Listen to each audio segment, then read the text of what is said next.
My sister collapsed from her chronic pain right as I announced my promotion, but then I handed her the video I'd taken 20 minutes earlier and watched her face as she realized everyone now knew the truth. My little sister was born 2 months prematurely, came out bluer than a Smurf, and spent the first 3 years of her life hooked up to tubes and machines. Naturally, my parents were super protective of her. They'd stay by her side, buy every toy she wanted, and demand I ditch hanging with friends to babysit her.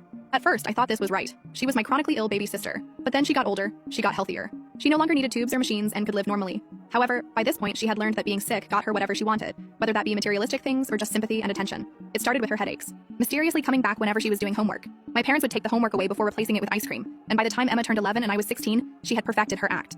And that really bothered me, because her pain only struck during my moments. When I made varsity soccer, she developed mysterious stomach cramps that required my parents to leave my first game early. When I got accepted into college, she collapsed during my celebration dinner, and we spent the night in the ER, where doctors found nothing wrong. The worst part was how she'd smirk at me when our parents weren't looking. She even practiced her pain faces in the mirror. I tried showing my parents once, but Emma had already told them I was jealous of the attention she needed for her condition.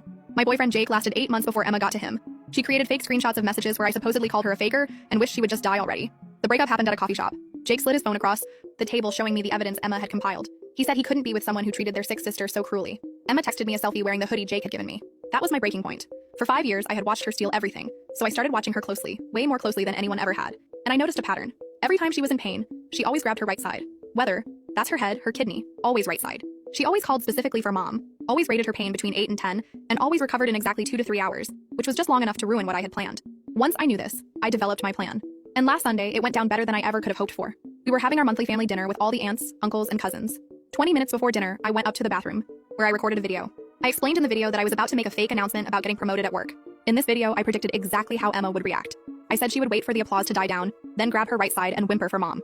She would rate her pain as an 8, 9, or 10. She would need to lie down immediately, and she would ask mom to take her to the hospital if the pain doesn't get better within 20 minutes. At dinner, I stood up and clinked my glass. I got everyone's attention, then announced I had just been promoted with a huge raise.